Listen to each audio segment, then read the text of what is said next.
Saudara pendengar di segenap penjuru tanah air, selamat bergabung dengan Lumen Indonesia. Lumen Indonesia, siap melayani Anda setiap hari. Saudara terkasih, marilah kita bersatu dalam Tuhan kita Yesus Kristus yang tidak berubah dahulu, sekarang, dan selama-lamanya. Allah Sang Maha Rahim mengasihi dan menerima sebagaimana adanya kita.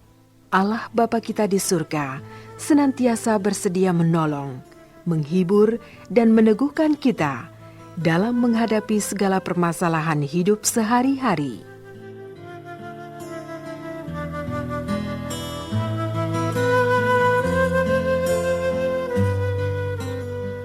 Saudara-saudari, marilah kita mendengarkan renungan dengan judul Demi bangsa Israel, Yesus dikorbankan saja.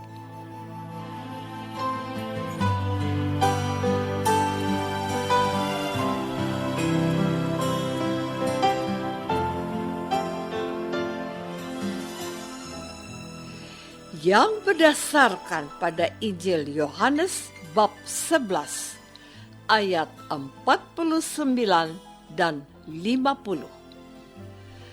Tetapi seorang di antara mereka, yaitu Kayafas, imam besar pada tahun itu, berkata kepada mereka, "Kamu tidak tahu apa-apa, dan kamu tidak insaf bahwa lebih berguna bagimu jika satu orang mati untuk bangsa kita daripada seluruh bangsa kita ini binasa."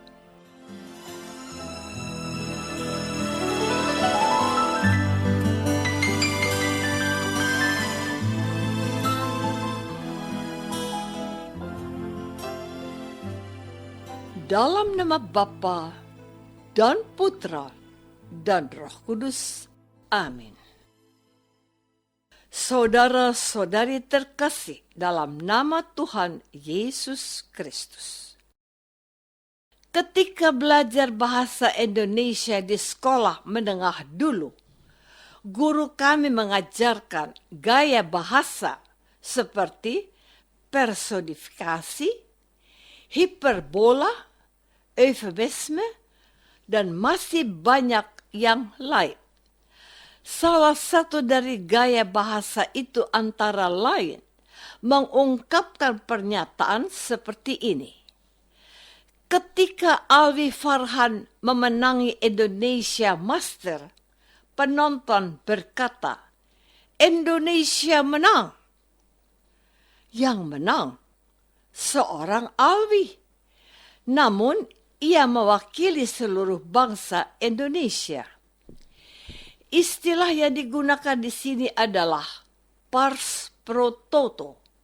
Artinya, sebagian untuk menyatakan semuanya. Kayafas bernubuat untuk teman-temannya, orang-orang Farisi, yang mulai gelisah akan ketenaran Yesus, yang membuat banyak mujizat dan membuat banyak orang percaya kepadanya. Mereka juga khawatir kalau penjajah Roma akan merampas rumah ibadat mereka. Maka, kata Kayafas, lebih berguna bagimu jika satu orang mati untuk bangsa kita daripada seluruh bangsa kita ini binasa. Saudara-saudari terkasih, tampilnya Yesus di hadapan umum, pengajarannya dan perbuatan baiknya serta mujizat yang dikerjakannya menarik perhatian, minat, dan simpati banyak orang-orang Yahudi. Mereka yang biasanya mendengarkan para pemuka agama mereka, yaitu ahli-ahli Taurat dan orang-orang Farisi, mereka sekarang beralih kepada seorang guru muda yang luar biasa. Guru itu namanya Yesus. para pemuka agama Yahudi mulai merasa terganggu dan terusik. Bukan hanya terusik, tetapi mereka takut kehilangan peran mereka. Tidak hanya takut kehilangan peran mereka, khawatir akan tindakan kaum penjajah Roma yang akan merampas rumah ibadat mereka karena Yesus tampil terlalu menonjol dan mempengaruhi banyak orang.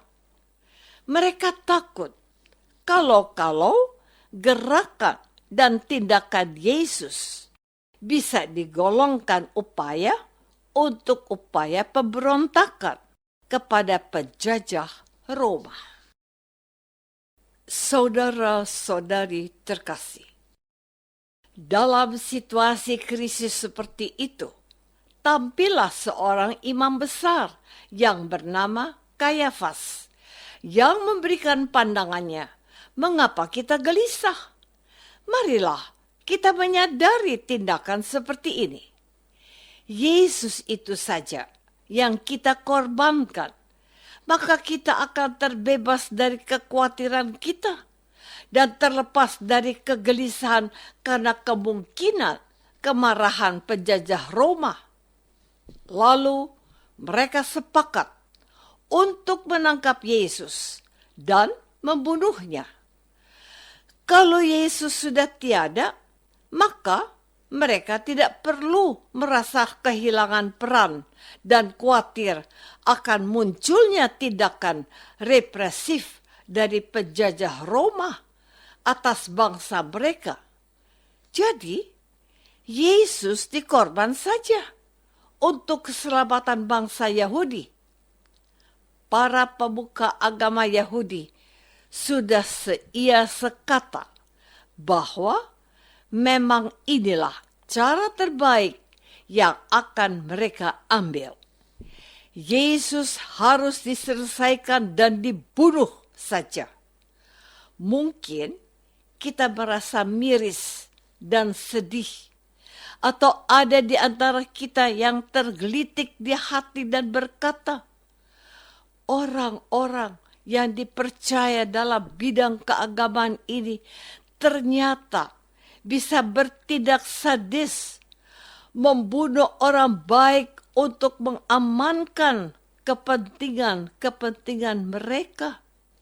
Mereka yang mengajar dan mendidik bangsa Israel untuk menjadi orang-orang yang taat kepada Yahweh dan melakukan tindakan-tindakan yang sesuai dengan perintah Tuhan. Ternyata mereka sendiri yang sekarang mengabaikan ajarannya dan melanggarnya. Saudara-saudari terkasih, inilah krisis identitas yang dialami oleh orang-orang yang menyebut dirinya orang penting dan berpengaruh dalam masyarakat bangsa Yahudi. Di masa ini, kita masih dapat menemukan orang-orang seperti mereka. Mudah-mudahan kita tidak termasuk di dalamnya. Orang yang berteriak-teriak, "Say no to corruption." Namun, mereka sendiri yang melanggarnya. Mereka diciduk KPK dan dijebloskan ke dalam penjara. Mereka ini tergolong pada orang-orang yang disebut NATO, artinya no action, talk only. Bahasa kerennya omdong alias omong doang atau omon-omon. Banyak orang Kristen yang sudah dibaptis dan percaya kepada Yesus, tetapi tidak mendengarkan Yesus dan melanggar perintah-perintahnya. Namanya saja Katolik, tetapi kelakuannya jauh panggang dari api. KTP Katolik, sikap dan gaya hidup memalukan. Orang Katolik kok korupsi. Orang Katolik kok berlaku tidak adil? Hati-hati. Tuhan melihat semuanya. Jangan sibuk memperkaya diri dan memikirkan kepentingan dirimu sendiri.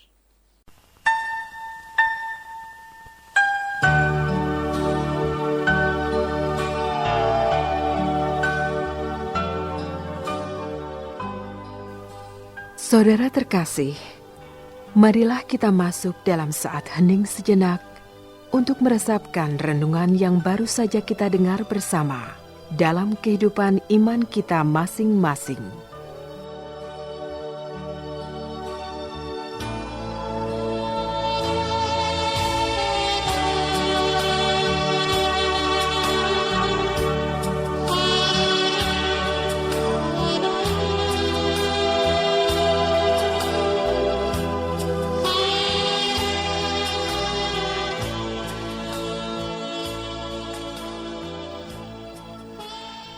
Apakah aku sudah memelihara dan menjaga imanku sekalipun harus menderita? Marilah kita berdoa. Bapa yang Maha Baik, jauhkanlah kami dari sikap egois dan hanya memikirkan kepentingan kami sendiri. Janganlah kami gembira karena melihat orang lain menderita, tetapi bantulah kami mengasihi orang kecil itu demi Kristus Tuhan kami. Amin. Semoga kita semua selalu dinaungi dan dibimbing oleh berkat Allah yang Maha Kuasa. Dalam nama Bapa dan Putra dan Roh Kudus. Amin.